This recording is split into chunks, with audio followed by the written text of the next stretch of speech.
Olá, bem-vindos ao Diversiarte, nosso podcast mensal que aborda como a diversidade é retratada no cinema, em séries, livros e arte em geral. Eu sou Pedro Schenck. E eu sou o Eduardo Estelita. Se tem duas séries que abordam liderança de formas completamente opostas, mas igualmente impactantes, são Ted Lasso e Dr. House.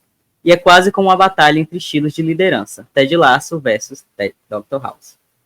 De um lado, Ted Lasso nos apresenta um treinador de futebol americano que, sem nenhuma experiência no esporte inglês, assume o comando de um time da Premier League. O que falta em conhecimento técnico, ele compensa com otimismo, empatia e um compromisso genuíno em criar um ambiente seguro e motivador para seus jogadores. A sua abordagem é centrada no cuidado com a saúde mental e emocional da equipe, criando um espaço onde todos se sentem apoiados para aprender e crescer sem medo de errar. Já a Dr. House segue um caminho totalmente diferente. Gregory House é um médico brilhante, mas extremamente cínico, sarcástico e muitas vezes cruel com sua equipe. Seu foco absoluto é no resultado, resolver diagnósticos impossíveis. E ele acredita que pressão, conflitos e até humilhações são parte do processo para chegar à verdade. A segurança psicológica, no caso de House, fica em segundo plano, sendo mais importante para ele a excelência e o sucesso a qualquer custo. Mas qual desses estilos seria mais eficaz, né, quando a gente fala de segurança psicológica? Será que a empatia de Laço cria um ambiente mais saudável para o crescimento da equipe? Ou o estilo duro e focado de House traz os melhores resultados, mesmo que à custa do bem-estar? E para enriquecer ainda mais esse papo, a gente tem uma convidada especial hoje, que é a Patrícia Ansara, que vai trazer sua visão e experiências sobre esse tema com a gente. Olá, prazer estar aqui, eu sou a Patrícia Ansara, estou muito animada com esse convite, com esse papo. Patrícia, um prazer, um enorme prazer ter você aqui, compartilhando aqui com o pessoal. O Instituto de Diversidade a gente trabalha, né, com temáticas de diversidade e inclusão, então vai ser de diversidade e inclusão em segurança psicológica, então vai ser interessante a gente também trocar um pouco das nossas experiências. Eu tenho muito orgulho de ter você aqui, porque você foi que me formou, né? Eu fiz a certificação em segurança psicológica no Instituto Internacional de Segurança Psicológica de Times, e é uma honra ter você aqui. Você já fez dois grandes congressos de segurança psicológica, os primeiros congressos de segurança psicológica no Brasil, e acho na América Latina também, né, Paty? Olha, no mundo do... No mundo! Então, antes da gente começar, conta um pouco dessa experiência, como tem sido trabalhar com segurança psicológica, formação de pessoas certificadas para atuar em segurança psicológica, e o que é segurança psicológica, para a gente estar no mesmo pé de igualdade, né, dos nossos nossos ouvintes em geral, poderem também acompanhar e saber que a gente está conversando sobre o mesmo conceito, a gente alinhar esse conceito. Então, conta para a gente como é que tem sido trabalhar com segurança psicológica, formar essas pessoas que vão atuar como pessoas certificadas, e o que é segurança psicológica, afinal? Legal, obrigada, Edu, uma honra estar aqui com você. Olha, tem sido uma caminhada muito gratificante trabalhar com esse tema de segurança psicológica aqui no Brasil, especialmente porque é um tema que chegou muito forte durante a pandemia e se confundiu com muitos outros conceitos. Então, quando eu digo interessante, é também ir percebendo que as pessoas que estão procurando o instituto, estão procurando esse tema, as pessoas e principalmente as empresas mais engajadas, estão começando a compreender, né, que são assuntos diferentes de saúde mental, de confiança, etc., e estão buscando este apoio justamente para a gente poder falar de colaboração, inovação e resultados dentro da organização, né? Então, esse é um caminho de educação mesmo, né? Então, tem muita gente de todas as áreas e níveis hierárquicos procurando, então a gente também está vendo essa mobilização, né? Não é mais uma um assunto que tem atraído só psicólogos, né? Quando a gente vai entendendo do que se trata, outras pessoas vão entendendo que elas podem fazer isso acontecer, né? Serem embaixadores. E o que é isso, né? A segurança psicológica de times que a gente fala dentro das organizações, ela é essa crença compartilhada, então é uma verdade absoluta dentro do time, né? Em que todo mundo ali, quando está trabalhando junto, entende que ali é um espaço em que as pessoas podem se arriscar sem medo, né, de sofrer algum tipo de retaliação, julgamento, piadinhas ou ser silenciado, né? Então, quando o time se blinda nessa condição de verdade, todo mundo ganha a mesma importância e relevância, né, para contribuir. Então, a gente entende que toda contribuição é uma contribuição valiosa e interessante para a gente aprender em cima dela antes de descartar ela de alguma forma, né? E aí a gente está falando dessa pluralidade de saberes, né? Dessa pluralidade de experiências, dessa pluralidade de diversidade de perspectivas de mundo, de vida, de carreira, de tudo mais, né? Então, tem tudo a ver com diversidade também, com inclusão, né, e principalmente com essa condição que a gente cria para gerar ambientes mais criativos, né, para inovação e para resultado. Bacana. Você já atrela, né, a segurança psicológica a essa com que a conseguir melhores resultados, né? E eu tive também recentemente num cliente que a gente queria fazer um trabalho de liderança inclusiva, era uma organização que estava passando por uma série de processos de reestruturação, então o clima já estava um pouco mais baixo, né? A moral das pessoas estava um pouco mais baixo, e a gente não queria fazer, vamos falar sobre liderança na diversidade, né? Liderança inclusiva, porque às vezes as pessoas não... É mais difícil, especialmente nesses contextos de estresse, né, de alto estresse, de alta ansiedade em relação ao futuro da organização, as pessoas às vezes ficam pensam, mas diversidade agora, nesse momento, nesse contexto. E aí a gente fez um trabalho de liderança inclusiva que era essencialmente, em grande parte, um trabalho de segurança psicológica. Né? A gente fez esse trabalho de segurança psicológica no sentido de mostrar, olha, segurança psicológica é esse meio para você lidar com esse momento, né, difícil na organização, esse momento de incerteza, né, em relação a como as coisas vão evoluir, como o meu time vai evoluir, como a minha área vai evoluir.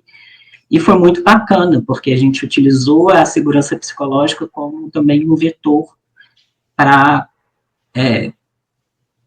passar essa mensagem de que a inclusão é fundamental, de que a diversidade é fundamental nesse processo. Então, eu acho muito bacana que você já trouxe isso na sua fala, que tem uma relação assim, muito estreita com diversidade e inclusão, e que quando a gente vai num cliente, às vezes a gente vai utilizar estratégias diferentes, vai usar portas diferentes para engajar nessa conversa. E foi assim, uma experiência muito bacana, né, de ver essa mudança na liderança. A gente trabalhou com média liderança e alta liderança. Né? A gente já feito antes um trabalho com a alta liderança, e a gente desceu também para a média liderança. E foi muito bacana, a gente teve uma participação excelente do CEO, o CEO super bom aluno, né, anotando, fazendo perguntas, e foi ótimo essa jornada.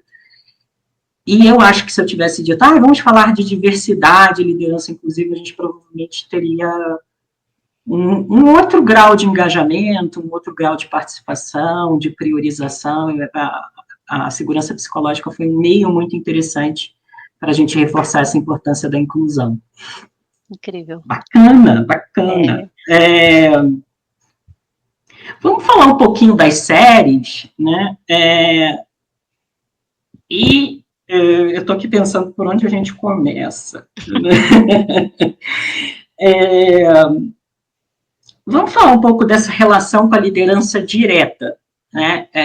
No Ted Lasso, o Ted Lasso começa com uma relação com a Rebecca, de buscar construir essa parceria com a Rebecca, essa proximidade. A Rebecca está... Gente, spoilers, a gente vai dar alguns mini spoilers de séries de vários anos já, né? Mas a Rebecca tá aí também, no primeiro episódio a gente já sabe isso, não é muito spoiler.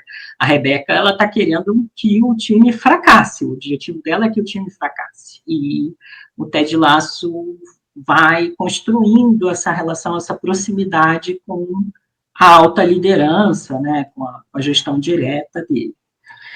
No caso do House, o House ele tem uma relação muito diferente com a doutora Cuddy, que é a chefe do hospital, então é a alta liderança, né, do hospital, e tem uma relação que vai até beira não, né, chega a ser imprópria, porque eles têm um relacionamento amoroso e tudo ao longo das temporadas.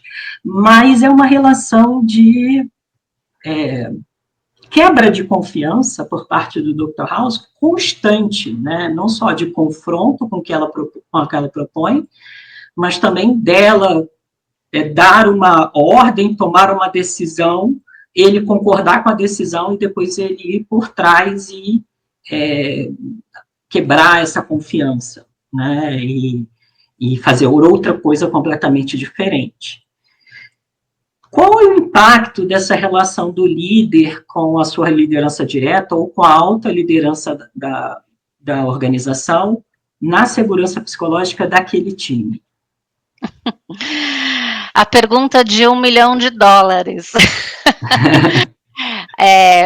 Direto e reto, o impacto né, é absoluto, assim, tanto para o positivo quanto para o negativo. Mas você sabe que eu fiquei escutando você falar isso? Me ocorreu, Edu, e acho que aos poucos eu vou trazendo, né, qual que é o impacto, que o Ted Lasso, bom, a Rebecca, ela quer vingar o ex-marido, né, então ela tem uma relação muito ruim com alguém que ela um dia confiou, né, e que se torna quase o mandante da relação, então ela é muito submissa ali para algumas questões, então vamos dizer, ele é o chefe dela, né, nesse sentido. E ela, então, quer vingar essa relação, né, e ela fala, vou contratar uma pessoa que não entende nada para fazer o time fracassar, e aí eu vingo a outra relação. E o Ted Lasso, por outra forma, ele vem sabendo que ele não sabe nada, né?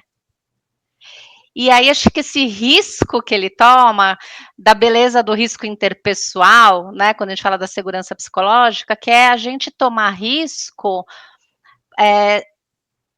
com a intenção de dar certo, né, porque ninguém toma risco para dar errado, né. Então ele vem numa situação de aprendiz, ele sabe que ele vai errar, ele sabe que ele não sabe as coisas, e acho que ele não vem numa situação de sabedor e de especialista e de ultra, né?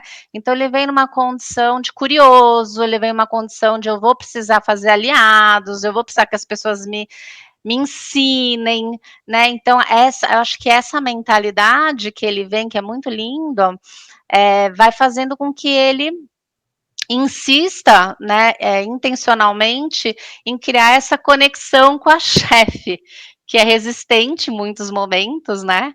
E ele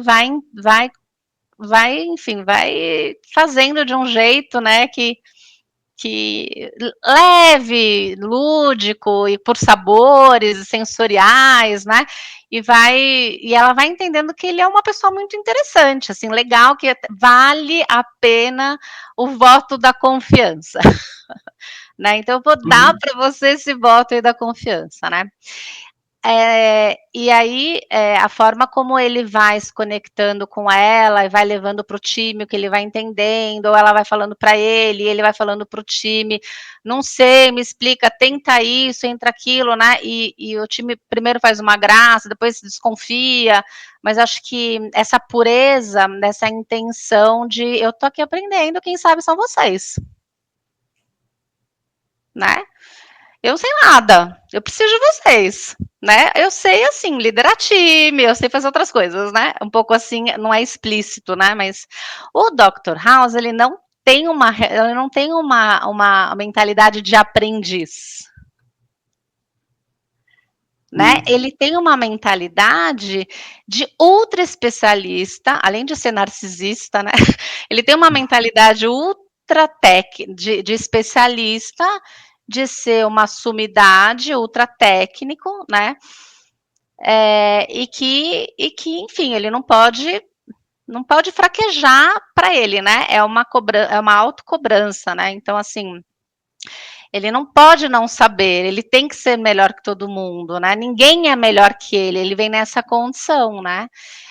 Então, a relação que ele vai estabelecendo com essa mulher, né? Então, tipo, ó, eu vou usar você para isso. Para isso aqui ninguém entra. Eu sou impermeável nessas questões técnicas de conhecimento, né, do que fazer, etc, né? Então, tem um abuso das relações todas, né? Assim, e me ocorreu aqui, sabe, Edu, a gente falando dessa mentalidade de aprendiz e da tomada de risco, que quer dizer isso? Eu vou errar, é experimental, né? Com certeza, estamos junto, não estamos junto, como é que vai ser? Então, esse líder que entra nessa condição de eu preciso de vocês porque eu não sei o que vocês fazem, mas olha o que eu sei fazer, né? Isso impacta demais, né? No comprometimento desse time falar, vamos apostar nisso também, né? E acho que ao longo da primeira temporada tem altos e baixos, né? Tem muitas desconfianças, tem assim, será que vai dar certo? Será que não vai dar certo? Mas assim, e ele com aquele lema dele, né? Então, até que o time vai entendendo que ali tem qualidades, né? Das quais eles podem. E outra coisa que ele faz, ele não troca ninguém. Né? Me ocorreu aqui. Ele não é um líder que chega e fala, preciso da minha turma.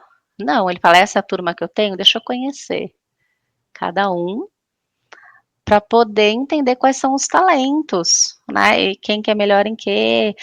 E acho que isso, dá o voto de confiança também para cada um. E aí ele, né, tem esse jeito de apreciar, de reconhecer, de estimular, tudo isso que vai, de alguma forma, sendo a cola desse time que também não está colado, né? Tá com a moral super baixa, né? Faz sentido? Tipo, acho que... Sim, super, super.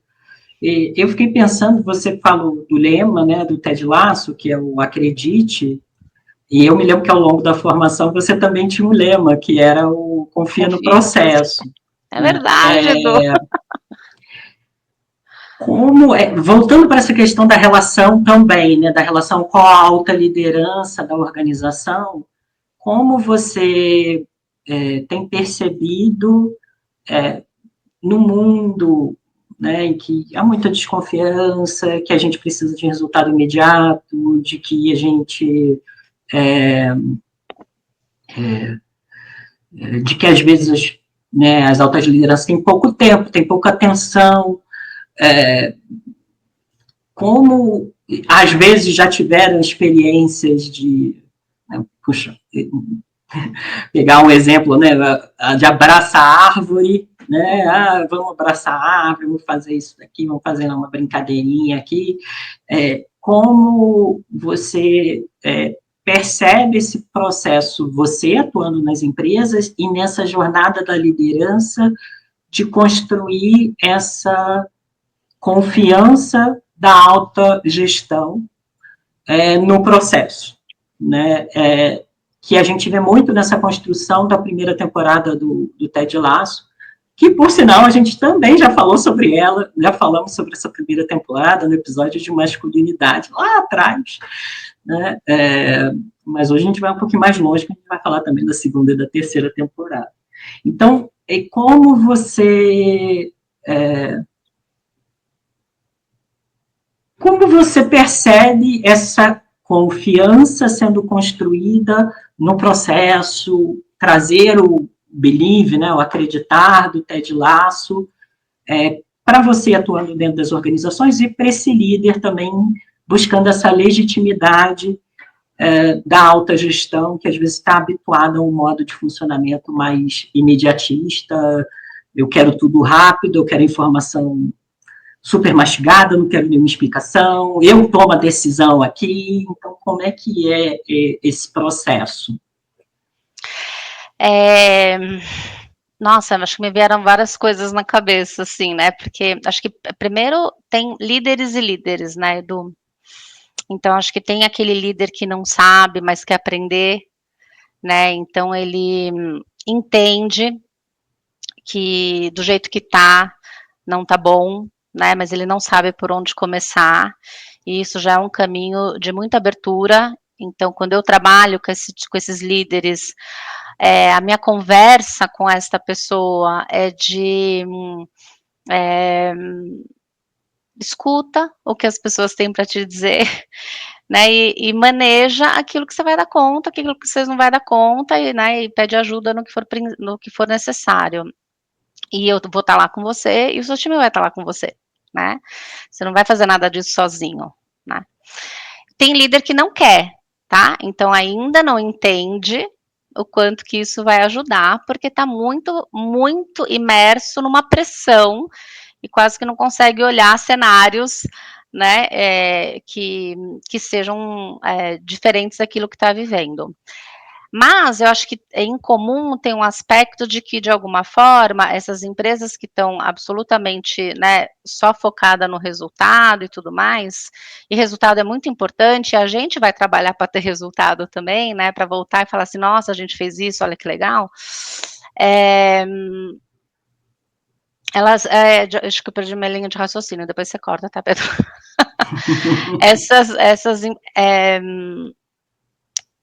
Essas empresas, elas estão procurando milagres. Passo 1, passo 2, quais são os 4 passos do sucesso? Travei? Travou um pouquinho. Aqui para mim também. É. Tenta Oi, desligar, ligar. voltou? Voltei. De alguma forma, elas também estão procurando passos rápidos, milagres. Os 4 passos para, os 3 passos para, faço, papapá.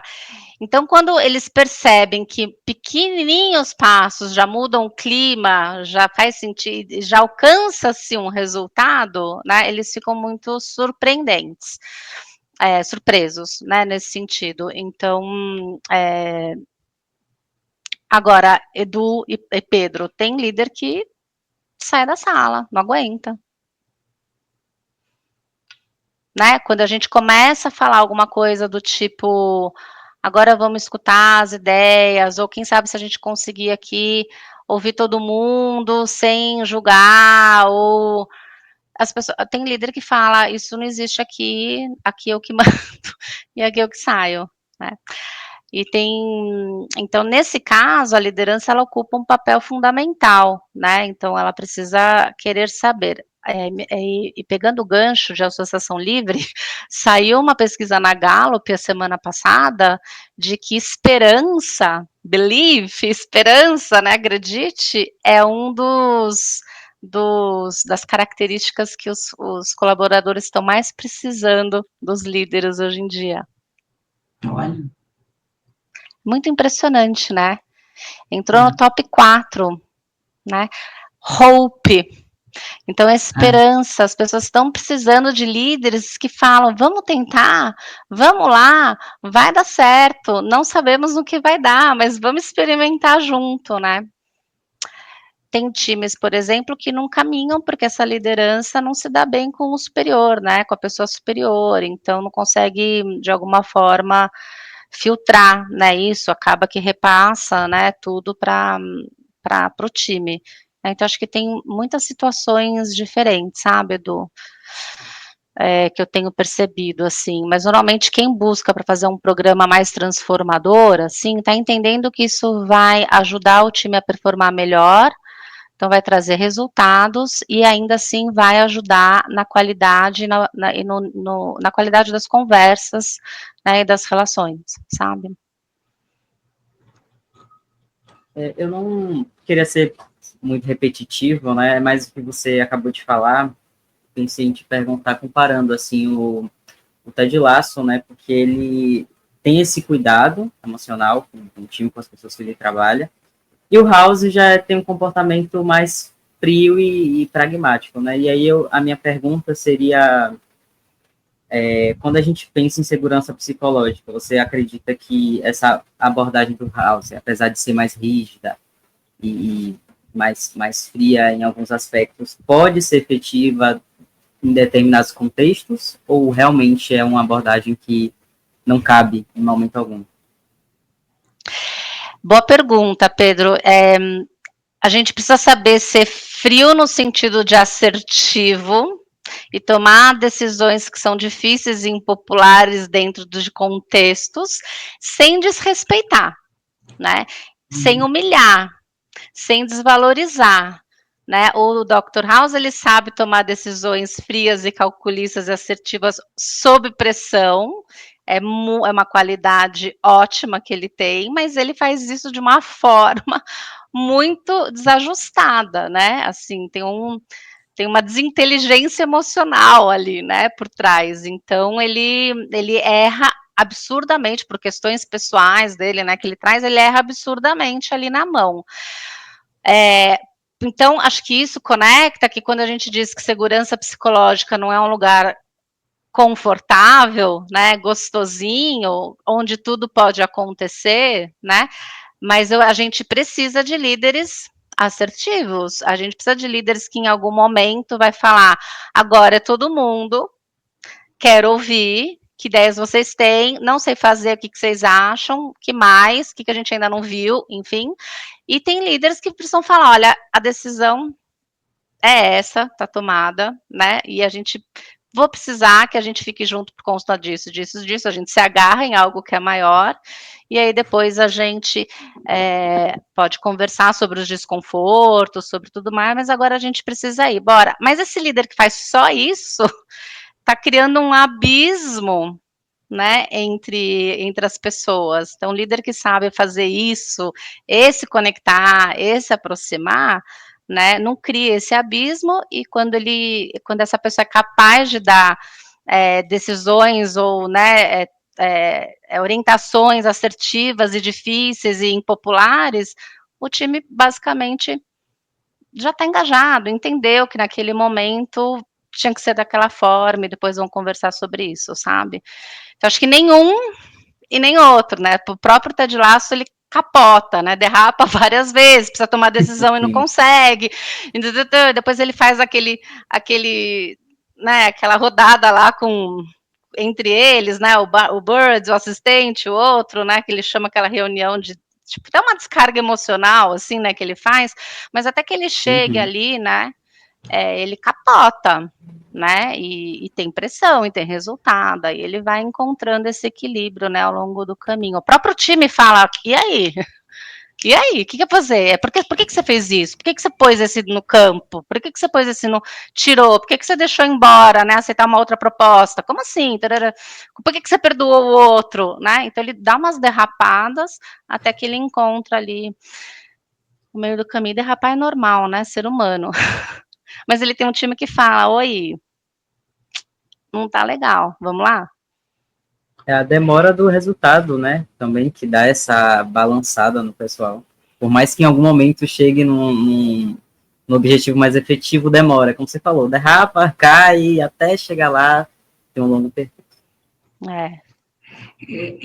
É interessante isso, que você puxou esse gancho, que para mim é uma cena muito marcante, a cena que na primeira temporada, eu acho que é no final da temporada, nos últimos episódios, o Coach Beard fala para ele, né, dá uma bronca nele, porque ele está falando, não, mas tudo bem, o importante é que o pessoal está se gostando, que o pessoal, o time está mais junto, que o outro está mais confiante, e aí o Beard fala, não, mas peraí, não obter resultados no mundo real tem impactos para as pessoas, tem impacto na carreira desses jovens, tem impacto, né, nas possibilidades deles de conseguir patrocínios, de conseguir trabalhar, ir para times, evoluir na carreira para times, né, de mais sucesso. Então, o resultado ele importa. E é interessante, né, você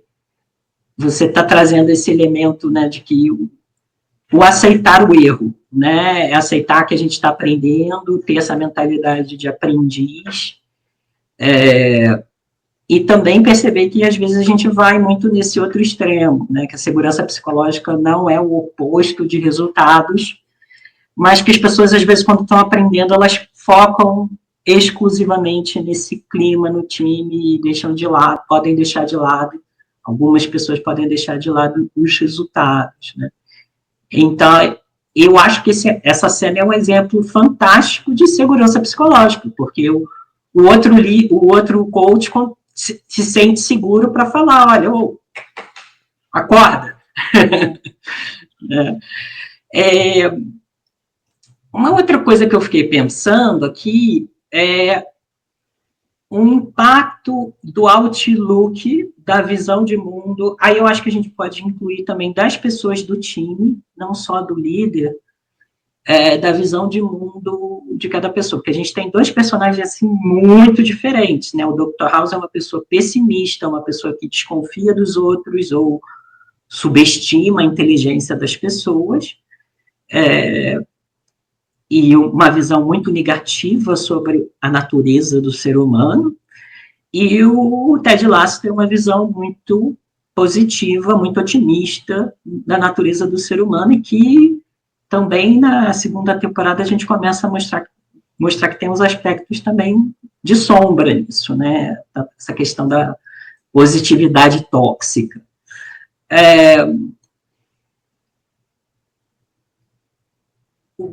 Como esses diferentes outlooks no líder e nos membros da equipe pode impactar a segurança psicológica. A gente vê no Ted Lasso, como você mencionou, ele mantém a equipe, e aí a gente tem o Nate, que é uma pessoa ali que está também, né, com as questões pessoais, aí trabalhando as questões dele, e acaba saindo, né? Como isso impacta e qual é esse papel também do time, da equipe e do líder, porque eu gosto de utilizar muito o conceito de segurança psicológica de times para dar protagonismo para as pessoas, né? Para as pessoas perceberem que elas não são meras recipientes das decisões do líder dentro da equipe, que elas têm também um papel ativo na construção daquele clima naquela equipe. Então, como esses outlooks, essas visões de mundo podem impactar as dinâmicas dos times? Eu acho que tem uma coisa muito comum nos dois, né, que é o medo da rejeição, que é natural de todos nós, seres humanos, né? Só que o medo da rejeição faz com que o Dr. House tenha essa visão de mundo, né, pessimista, né? Então, onde alguma coisa já não deu certo, ele tem todas as questões, ele atua de uma forma mais agressiva, limitadora, intimida e tudo mais. E o Ted Lasso, ele também, por medo da rejeição, ele vai construindo relações e se preocupando mais com a harmonia do grupo do que, né, se colocar como de uma forma mais firme. Mas ele tem esse olhar mais positivo. Então, esse termômetro de humor, né, faz muita diferença, né, na forma como a gente vai se expressar e conduzir as conversas. Até acho que, assim, sem entrar muito, né, na psique profundamente, assim, tem uma questão de que o estado de positivo do Ted Lasso, ele percebe, o time percebe que está entrando na sombra quando ele está só na harmonia e na relação, né? Só que esse estado de otimismo e de abertura também, por outro lado, é o que possibilita o time penetrar e falar, cara, vamos encontrar o equilíbrio, né? Então é um estado de humor que está aberto para o mundo, sabe assim? E aí, quando ele se enfrenta numa situação de o que eu tenho que fazer agora, e aí ele lembra da esposa, do filho, papapá, tem as crises de ansiedade, começa a beber, aí vai para terapia, porque ele vai ter que enfrentar esse medo. Mas esse estado de humor dele, de mundo positivo, né, de que vai dar certo, de que believe, etc., de alguma forma, é o caminho de abertura, né, para que ele também escute feedbacks a respeito dele, né. E é a força que ele usa para levantar a moral de cada um, e não só do time, né? De cada um, e não só do time. Mas, ao contrário do Dr. House, né? Ele é tão absolutamente fechado, ensimesmado e com medo de tudo, que ninguém consegue falar para ele tá ruim. Não, as pessoas falam entre elas no café. É tipo o time que sai da reunião e vai pro café falar mal do chefe, mas quando tá na reunião não consegue falar, né? Não consegue falar. Já tentou, já levou porrada, já levou patada, já levou olhada, já levou. Não consegue, então eles vão pro café e falam mal do chefe, porque ele realmente não tem essa abertura para o mundo, né? Então, acho que talvez esse outlook aí tá predisposto a aprender, né? E ele enfrenta a sombra dele para isso, né? E o outro não está disposto a aprender, né? Então, isso faz muita diferença, né?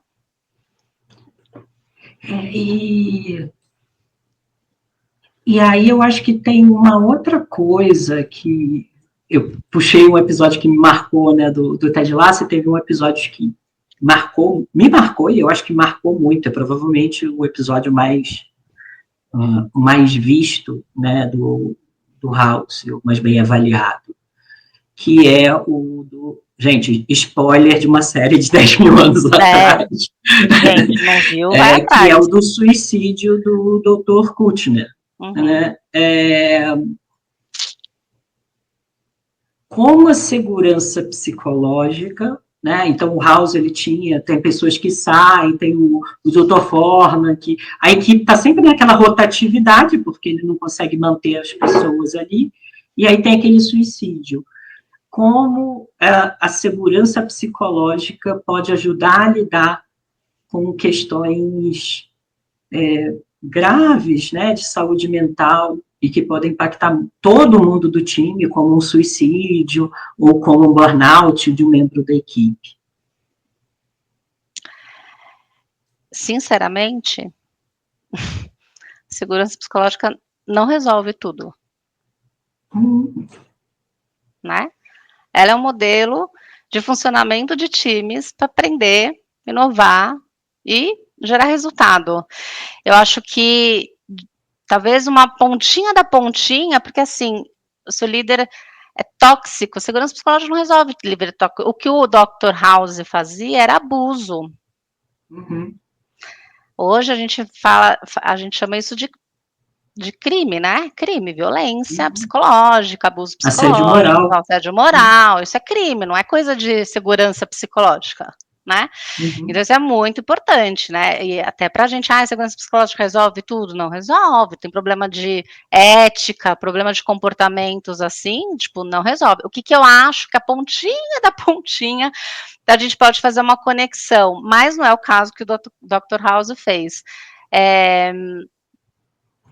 Parar enquanto time e olhar para os indicadores. De novo, alguém saiu? Vamos conversar sobre isso? O que está acontecendo que as pessoas estão saindo? Por que as pessoas estão saindo? Estão saindo por causa do seu estilo, sei lá.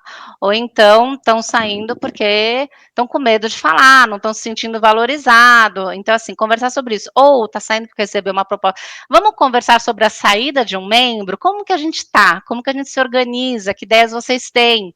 Sabe? Essa coisa de falar sobre o que abala emocionalmente o time, mas, sabe, para não deixar a ponta solta, sabe? Para não... A gente tem que fazer esse processo de luto, de fechamento de ciclo, se é uma pessoa, se é uma pessoa. Não sei se isso, né, seria o suficiente no caso do Dr. House para evitar, né, que a pessoa cometesse suicídio, né? Então, por isso que a gente tem que tomar muito cuidado, que ela não resolve, né? Que tem outras questões aí por trás. Não resolve a saúde mental das pessoas, né? Então, a gente pode ter conversa sobre isso, né? E esse ponto é muito importante que você trouxe, sabe, Edu? Porque muitas pessoas, muitas empresas procuram o instituto ainda para falar, a gente está tendo muito assédio, o nosso número de assédios, eu não sei se é porque as pessoas ficaram mais corajosas e estão falando, mas o número está aumentando. Mas, gente, qual que são os processos internos que vocês estão fazendo para fazer gestão de consequência disso? Então, você não adianta, assim, tipo, ficar falando para um adulto, entendeu? O que ele está fazendo é criminoso hoje em dia. Não é a segurança psicológica que vai resolver isso, sabe? Então, um pouco dessa separar esse joio do trigo, assim, é muito importante. Então, me ocorreu isso, assim, assim como se a gente está num time que é super bom, Ted Lasso, saiu o Nate, todo mundo ficou, ou ele perdoou o Nate, todo mundo ficou, parará. Ou então o outro lá, da Manchester, não sei o que foi, também saiu. Abalou. Ele senta e fala, vamos falar sobre isso, o que está acontecendo? Eu fiz isso por conta disso, papapá. Como é que vocês estão? Aí começa todo mundo desabafar, parará. Então, acho que isso, né, é uma condição que, obviamente, no Dr. House não existia, né?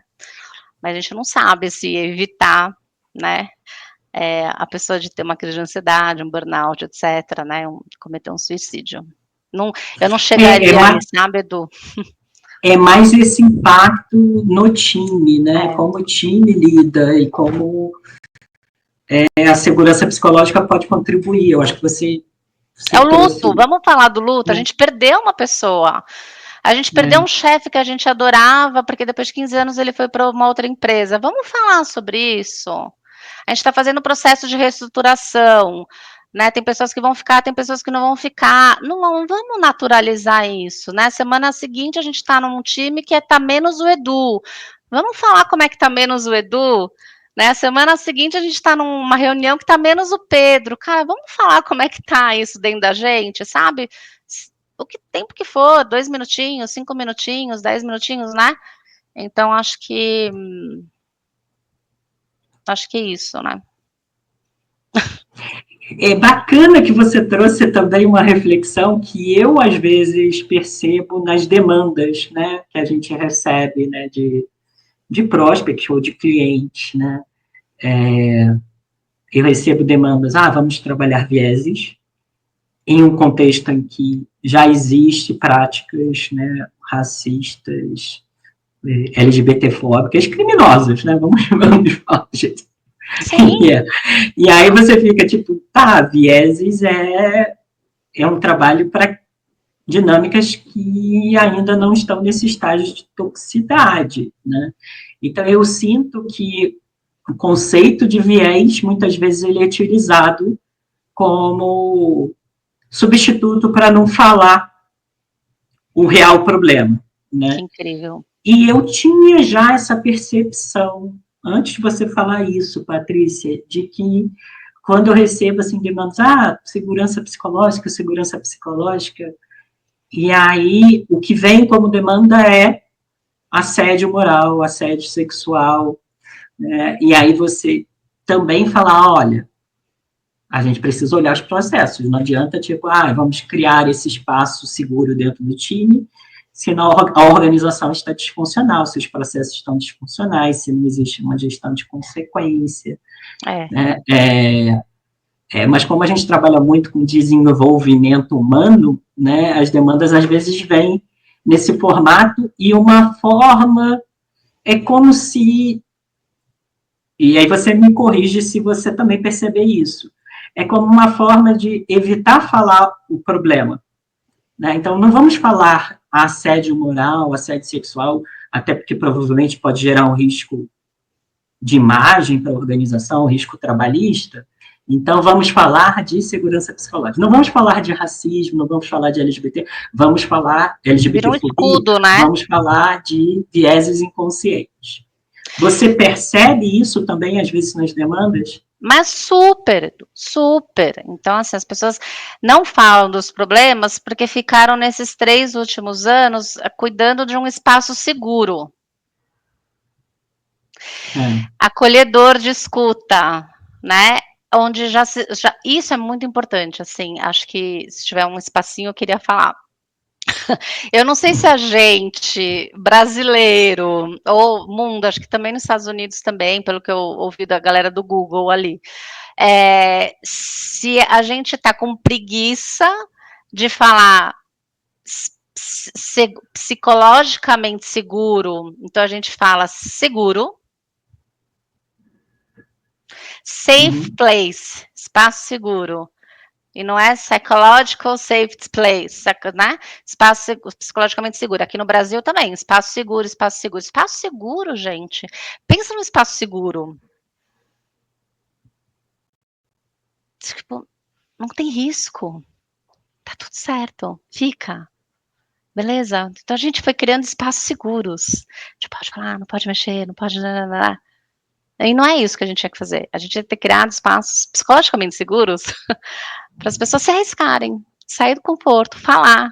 Né? Então agora a gente tem esse movimento de falar, mas vocês trabalharam errado segurança psicológica, vocês trabalharam o conforto. A gente tinha que trabalhar o desconforto para crescimento. O espaço seguro é o conforto. Quando a gente fala de segurança financeira, de segurança física, é essa segurança de tipo sem risco.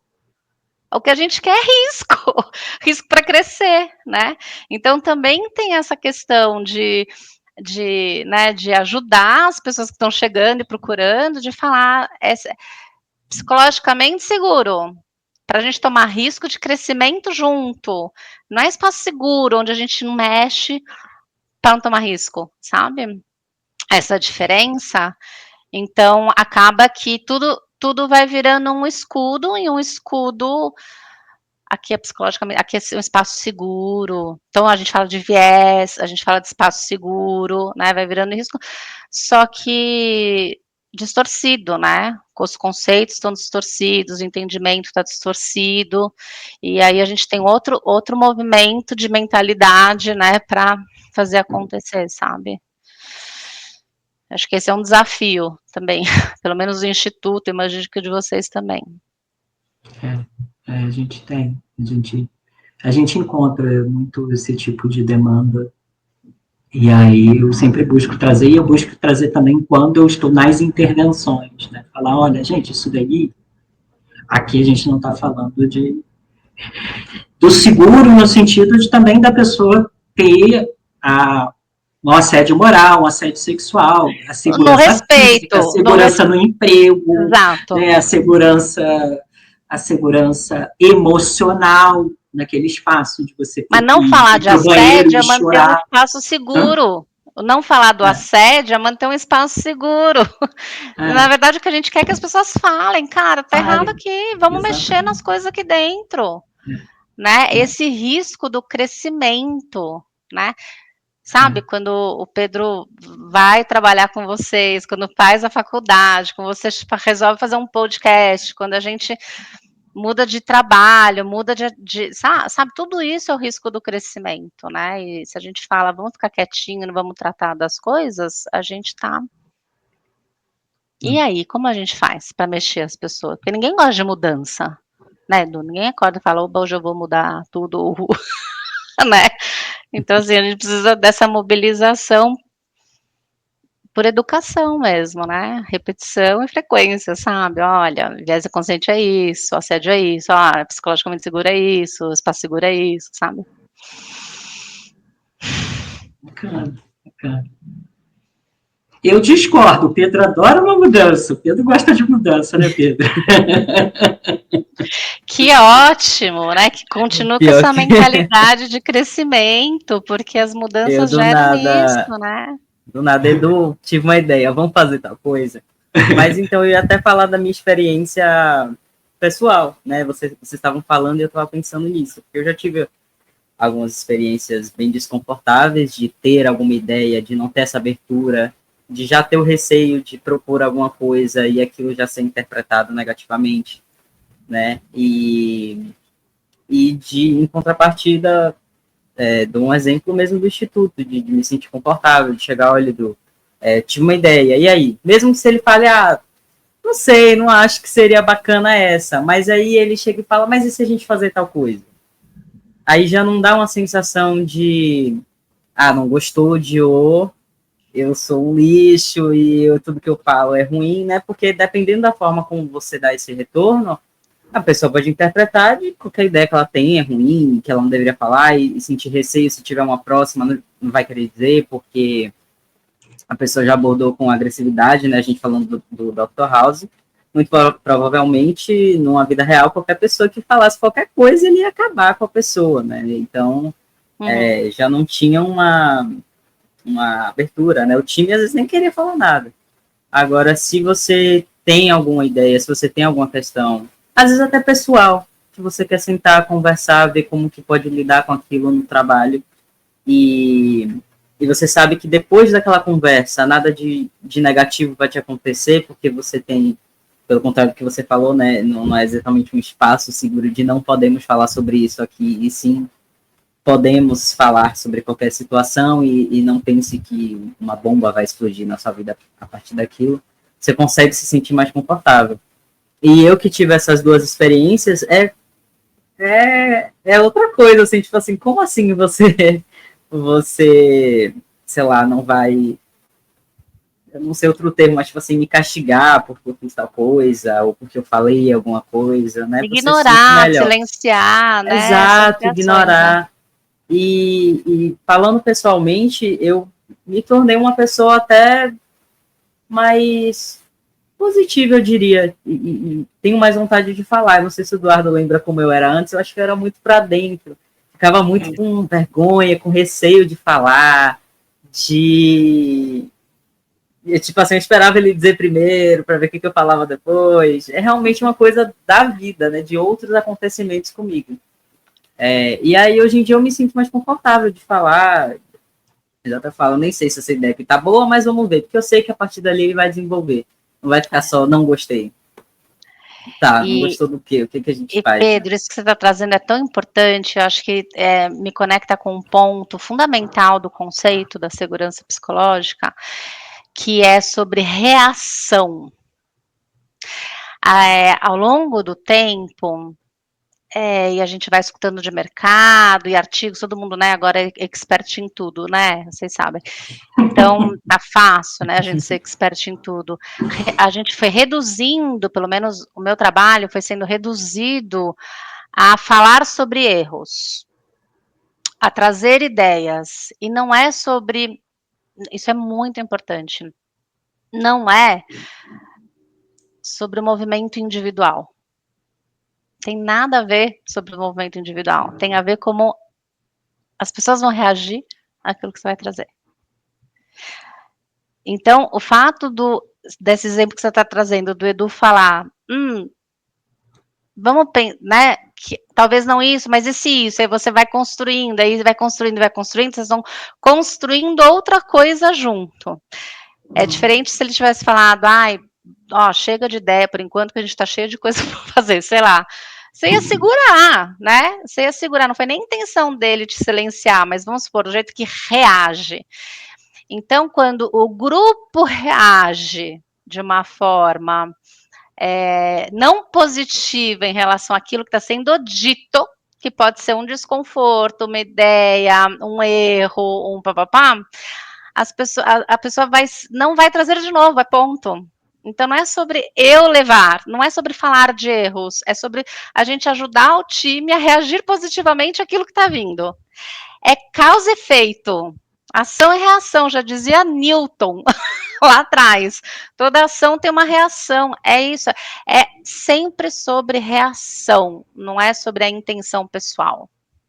Né? Então a gente precisa ajudar as pessoas, os times, quando estiverem juntos, segura, né? Faz pergunta, sabe? E se? De onde tá vindo isso? Papapá, né?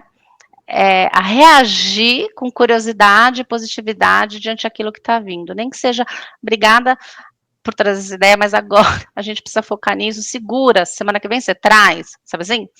É uma reação dizendo agora a gente não vai conseguir dar conta de fazer isso, sabe? Então é sempre sobre reação, é reação coletiva sobre alguém que está se manifestando individualmente, não é estimular as pessoas para falarem, sabe? É o grupo se organizar de uma forma a reagir positivamente para estimular porque entende que tudo que vem é aprendizado, né? Então, isso é muito totalmente. fundamental, sabe? Dentro do conceito. A gente tomar cuidado para não reduzir. Aqui ninguém fala do erro. A gente tem que olhar, pessoas que não falam, a gente tem que olhar o que está acontecendo, que a gente está reagindo de uma forma que ninguém está falando do erro, né? Não é as pessoas que não falam, né?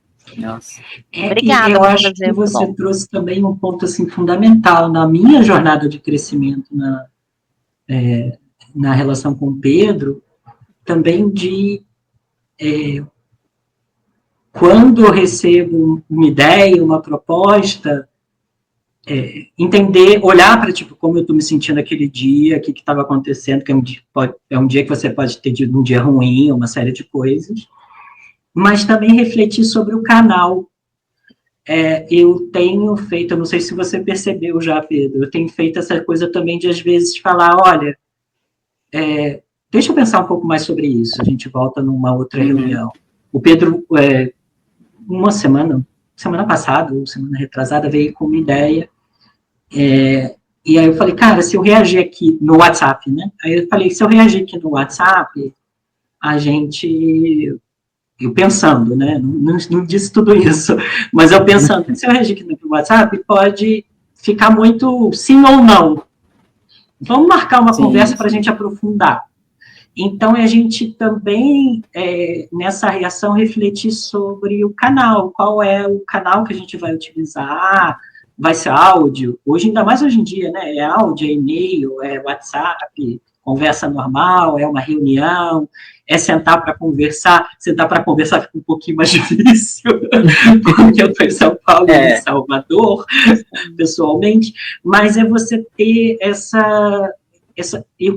na minha jornada de crescimento como líder na relação com o Pedro, isso tem sido uma coisa que eu tenho prestado cada vez mais atenção, né? O meu momento, né? Como é que eu estou hoje, né? Para acolher ou não, e depois qual é o melhor momento, qual é o melhor canal para a gente lidar com isso, para não ser para não estar nessa posição de liderança heróica, porque às vezes até sem pensar a gente entra nesse modo de sim ou não.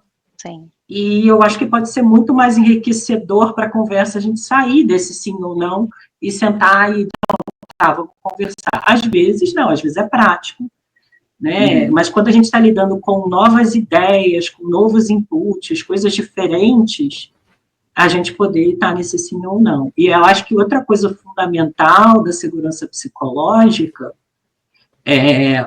e que eu também sempre trago quando eu falo de liderança inclusiva, né, é não baixar a régua. Não tem a ver com baixar a régua, não tem a ver com, tipo, eu não posso dar um feedback mais duro para o Pedro, então eu não vou falar sobre isso. Não, tipo assim, quando eu não gostei, esse texto não está legal, isso está meio vago, isso aqui tem que mudar, esse card tem que mudar. Então, tipo assim, a gente ser factual às vezes, mas ser exigente também com a entrega. Eu acho que faz parte desse processo de estimular as pessoas, essa reação, como você falou, né, no time, a gente ser exigente uns com os outros. Né? Dentro do time, a gente tem um grau de exigência alto para poder desafiar as pessoas realmente a virem com novas ideias, novas sugestões, porque se é um clima muito bonitinho, todo mundo se gosta, e a gente não tem desafio no trabalho, não vai ter inovação, a inovação não vai vir. A inovação vem do desconforto, vem do conflito, né? Do conflito saudável. Isso. E sabe que tem uma coisa assim, né? A relação de vocês dois aqui, né? Que tem uma questão de confiança. Agora, vocês imaginam quando a gente está falando de time. Então, essa grande complexidade, né? Do estado da segurança psicológica, porque eu posso ter o Edu que no momento reage de uma forma, né? Tipo, acho que não. Mas quando a gente fala que é uma crença compartilhada, a gente está dizendo que todo mundo é responsável em fazer aquilo acontecer. Então, se o Edu falou, acho que não, alguém do time tem que falar, Edu, Vamos escutar? Uhum. Entendeu? Não, vamos escutar. De onde está vindo, Pedro? Fala mais. E aí o Edu, e o Edu pode ser líder ou não, tá? Tô só falando assim de uma dinâmica de time, porque essa questão de vocês dois estarem assim já nesse movimento, sei lá, né? Pegando esse exemplo, né? De confiança, em que um pode falar, outro pode, vocês já criaram uma dinâmica assim. Quando a gente está em grupo é diferente, né? Porque todo mundo é responsável em ajudar todo mundo. Então, se a gente tem alguém que dá uma ideia e é o líder ou alguém fala, não, a gente já viu isso, a gente já testou, alguém outro, né, alguma outra pessoa tem que falar, não, mas vamos escutar, vamos ver de onde está vindo isso, né. E aí esse é o grande desafio, né, e acho que quando você traz, Edu, que você volta para você mesmo, reflete sobre qual é o meu estado, o meu momento, etc., tem o papel do líder nessa condição, mas amplifica isso para um grupo, né. É o grupo nesse desconforto de por que que a gente está fazendo isso, né, onde que isso está me pegando, né, de eu estar reagindo de uma maneira que eu estou limitando, né, o Pedro de falar e a gente está limitando o nosso aprendizado aqui, né. É desconforto o tempo inteiro. Uhum. Eu penso Não, mas em relação a... acredito muito que esse processo é um processo de crescimento. Você falou alguma coisa, Pedro? Não, eu ia falar assim, pensando em time, muita gente também deve ficar com receio de falar, porque todo mundo já reagiu de uma forma negativa, e você vai ser a pessoa que vai acolher o outro mesmo que você não tenha achado a ideia boa, né, por exemplo, ou você também discorde, de poder abrir esse momento para outra pessoa continuar falando e pelo menos, né, dar a ideia e sentir que pronto, cheguei aqui, dei a ideia, se for, né, se prosseguir, ok, se não, acho que muita gente também fica com um pouco de receio de ser a pessoa que vai fazer isso, né? O contexto do time, o tipo de trabalho que o time realiza, ou que, né, a área de atuação, né, da empresa ou do time. O Ted Lasso é sobre um time de futebol. Aliás, eu adoro o Ted Lasso porque é o menos possível sobre futebol, né? Mas não é sobre futebol, não é uma série sobre esporte, né? Mas a gente vê cada vez mais essa reflexão de que o futebol, eu falo como analista que não gosta de futebol, que não assiste futebol, mas a gente vê cada vez mais os times que se organizam, as equipes que se organizam como times e que jogam como times, despontando das equipes que têm as estrelas individuais, né, no caso do futebol. E a gente, quando olha, no caso do Dr. House, a medicina, ela ainda tem esse contexto muito individual. Eu estava aqui estava olhando, Dr. House, a última temporada é de 2011. Então já tem aí 14 anos da última temporada. Uau. Isso, sei lá, no início dos anos, quase no iníciozinho dos anos 2000. Existe ainda áreas em que o trabalho exercido pelo grupo de pessoas, que não necessariamente é um time, é individual e a segurança psicológica não precisa existir. Essas áreas, como você tem avaliado assim, exercício de tendências e futurologia, como você tem percebido essas áreas evoluindo? Nossa, essa pergunta é muito legal, Edu. Sabe por quê? Porque a gente sabe que o futuro é colaborativo, certo? A gente só vai encontrar soluções para os desafios do mundo se a gente pensar junto, né? No entanto, quando a segurança psicológica ela entra como um modelo de funcionamento para aprendizado de time, tem time que não tem aprendizado junto, não porque não tima, porque a natureza do trabalho ela não é colaborativa. É uma natureza de coordenar as tarefas. Então não tem aprendizado, eu faço o meu, você faz o seu, e no final a gente soma. Telemarketing, a gente soma. Vendas, a gente soma. Né, o vendedor lá do Nordeste não tem uma ação colaborativa com o vendedor do Sul. Eles acordam e fazem o que eles têm que fazer. Seleção, a gente entra no LinkedIn, a gente faz a triagem, um trio, outro, a gente soma, né? Então tem natureza, crédito, cobrança, sabe assim, crédito, né? A gente é coordenar para entregar a tarefa para o fiscal, do fiscal para a contabilidade, da contabilidade. Então a gente não senta junto para criar algo. Isso é muito importante por duas questões. Primeiro, porque a gente fala que o mundo é colaborativo, que a gente tem que ser colaborativo, então a gente fica fazendo team buildings e atividades e workshops para que todo mundo saiba fazer as coisas de forma colaborativamente. Aí tem que ensinar a colaboração, as pessoas não colaboram. Mas é quando elas chegam nos dias a dias, elas não colaboram, não porque elas não querem, porque elas não precisam. Porque não tem aonde colaborar. Então, o desafio é como é que a gente se engaja em projetos colaborativos para aprender a colaborar. Como é que a gente se engaja em comitês, como é que a gente se engaja em, sei lá, frentes de trabalho, não sei o quê, ou como que o líder, a liderança daquela área cria projetos, né, para que as pessoas aprendam a colaborar. Porque no dia a dia elas não colaboram porque elas não precisam. Linha de produção colabora, gente. Então não adianta tirar todo mundo e falar, vamos fazer um workshop para a gente ser mais colaborativo. É mentira. Você não criar condição para a pessoa colaborar, para aprender junto, para ter troca, para pensar e criar, que nem vocês fazem um em cima da ideia do outro, não tem sentido, sabe? Então isso também gera muita frustração. Então a natureza do trabalho importa muito, né? Então, esse primeiro entendimento de contexto, de qual é a natureza do time que eu vou trabalhar, ela é fundamental para poder alinhar a expectativa. Então, times que aprendem junto, precisam tomar decisão junto, comitê de crise, de clima, de diversidade, de o que for, né, o projetos, tudo mais, que precisam criar juntos, ou lideranças, né, que precisam sentar e tomar decisões de negócio, a segurança psicológica é motor, é vital.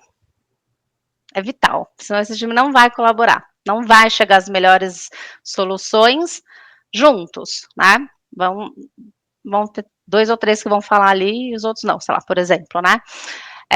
Agora, times que não precisam criar, pensar, inovar, gerar, né? A gente pode falar sobre o que é tomada de risco, o que é a gente apreciar uma outra pessoa, mas aí vai ser muito mais um aspecto relacional, individual, do que no momento de criação, sabe?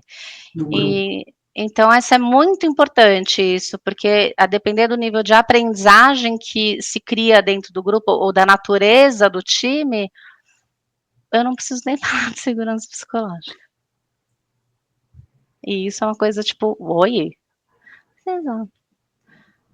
Não precisa, porque eu vou criar uma realidade de expectativas que, na verdade, não vai ser cumprida, sabe?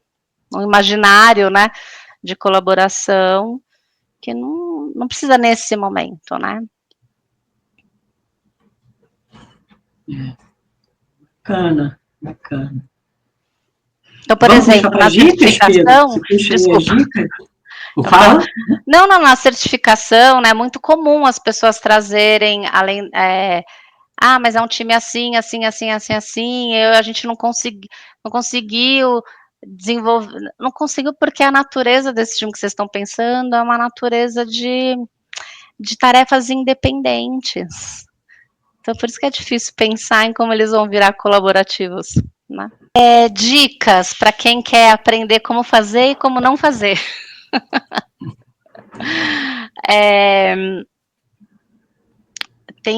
Acho que tem um documentário na Netflix que eu gosto muito, é um documentário de 1h e pouquinho, sobre a Boeing, né, que chama Queda Livre, que a Boeing sempre foi referência de muita segurança, né, das melhores aeronaves do mundo, e em algum momento, quando teve troca de gestão, né, e uma troca de gestão menos focada em como a gente desenvolve aeronaves as melhores do mundo, muito mais focada em custos, né, e algumas decisões, enfim, foram sendo feitas para garantir eficiência de custo, né, em que foi silenciando erros evitáveis, né, de acontecer. Então, as pessoas foram sendo pressionadas para tomar decisões, apesar de saber que ia dar ruim, né, e foi quando teve uma sequência de acidentes com aeronaves da Boeing, né,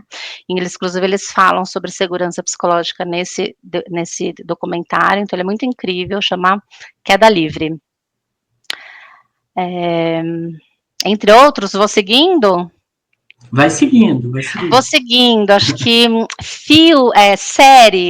série O Urso, The Bear, ali da HBO, né, Max, maravilhosa, é uma série altamente estressante, porque o time é ultra disfuncional, né, dentro de restaurantes, então não só ele é disfuncional em todos os aspectos, mas ele tem atritos o tempo inteiro, né, de relacionais e tudo mais, então, mas é uma série que conforme você vai vendo, você vai tendo a esperança, confia no processo, né, tá indo para a 3ª temporada, então a gente tem a esperança de ser uma Ted Lasso, assim, né, que eles vão encontrar um caminho de funcionalidade, mas é muito, muito incrível, e aí no aspecto de que, como é que é um time disfuncional quando não tem segurança psicológica. E filme, né, é um filme antigo, que eu gosto muito, muito para exemplificar, que é baseado numa história real, que é O Homem que Virou o Jogo, O Homem que Mudou o Jogo, com o Brad Pitt, chama Moneyball, então é uma história real do mundo do beisebol, né, em que finalmente entra um técnico que escuta uma pessoa que está sempre nas reuniões de decisão, mas nunca fala, mas que é a pessoa que tem os dados analíticos do time, né, então ele convida essa pessoa para falar, e quando essa pessoa começa a trazer informações que nunca ninguém teve, né, eles conseguem mudar a estratégia enfim, definição de time, de jogadas e tudo mais, que jogador que compra e vende e tudo mais. Então é uma história muito incrível com o Brad Pitt, o homem que mudou o jogo. Essas são as minhas indicações. Ótimas, ótimas. Pode ir, Edu. Pode fazer assim. Eu tenho 2 indicações, uma, na verdade, a gente foi falando antes, mas tinha mais algumas, né, mas eu queria dar um contraponto do Dr. House, que é o filme do Pat Adams, né, o Pat Adams, ele faz um trabalho, é a história de um médico que desenvolve uma clínica paliativa, né, de cuidados paliativos, e essa clínica, né, mostra como trazer o humano de novo ao centro da medicina, ela passa por esse ambiente de confiança, de segurança psicológica. A gente não falou, né? Confiança e segurança psicológica não é a mesma coisa, mas é um filme muito interessante que mostra como em algumas áreas onde já ainda existe, onde ainda já persiste esse modelo, né, do herói, da pessoa que sabe tudo, que vai fazer tudo sozinha, ele mostra o oposto, né, essa importância da construção da comunidade, até mesmo, especialmente na medicina, que é uma área tão complexa, é uma ciência não exata, né, uma série de desafios e de interconexões entre as diferentes especialidades. E uma outra indicação, gente, eu não sei nem se esse é tão de segurança psicológica, eu estava aqui pensando, mas é um filme tão bom que eu tenho que indicar, não tem jeito. Conclave, que é o filme que está concorrendo ao Oscar esse ano, de 2025, para mim é um dos melhores filmes do ano. Não é melhor e não vai ganhar do Ainda Estou Aqui, né, que todo mundo está torcendo para Ainda Estou Aqui, Mas é um filme realmente muito bom, um plot twist no final, de, né, deixar o queixo caído. E é um filme que fala sobre essa pessoa que tem esse papel de construir esse espaço de buscar esse consenso, né? O processo do conclave é qual é a palavra que eles usam da eleição do Papa? Conclave. É conclave, né? É conclave, isso. É um processo de busca de consenso, não é meramente um processo democrático, né? Apesar dele ser decidido de uma forma com uma maioria, é um processo de busca de consenso. E mostra como esse arcebispo, né, principal, que é interpretado pelo Ralph Fiennes, ele vai conversando. É um filme de diálogos fantásticos e de como ele vai acolhendo as pessoas, mantendo uma certa distância reflexiva. É um filme de diálogos impactantes e reflexivos, né? E essa pessoa vai entendendo o seu papel ali dentro daquele processo. E é um filme realmente muito, muito, muito interessante. Eu super recomendo. Se você ainda não assistiu, corra para o cinema, porque é um filme fantástico. Então, eu não sei até que ponto ele é totalmente sobre segurança psicológica, mas ele é um filme sobre processo de busca de consenso, é um filme de diálogo, buscar encontrar, entender de onde as pessoas estão, confrontar, escolher em qual momento eu preciso agir e como agir. É um filme realmente espetacular, espetacular. E essas são as minhas dicas. Opa. Além de ser um filme de fofoca, é sobre os papas também, né? É um filme de fofoca. Muito legal. Boa. Bom, então a minha indicação é o filme Como Vender a Lua. É um filme que tem na Amazon, é uma comédia, em que a protagonista, que é feita pela Scarlett Johansson, a Margaret, ela é uma mulher que trabalha em uma agência de vendas e acaba se envolvendo em um plano completamente improvável para convencer investidores a financiarem a venda da Lua, né? E aí todo o filme ele tem muito a ver com segurança psicológica, que ela só consegue seguir em frente porque pode se expressar e errar sem medo de ser julgada, né? A confiança e a abertura emocional são fundamentais para que ela consiga trabalhar em equipe e buscar as soluções, enfim, para ter resultados e colaboração. E com isso, né, com a minha última indicação, eu venho encerrando o nosso episódio de hoje. Foi um episódio muito bacana. E antes de encerrar, eu gostaria de deixar também uma reflexão, né? Como o ambiente em que a gente está impacta a nossa confiança, o nosso crescimento e a nossa saúde mental, né? Será que a gente consegue dar o nosso melhor quando a gente sente medo de errar? Então a gente deixa essa reflexão hoje. E se você curtiu a conversa, nosso bate-papo, siga a gente no Instagram, @diversiartepodcast.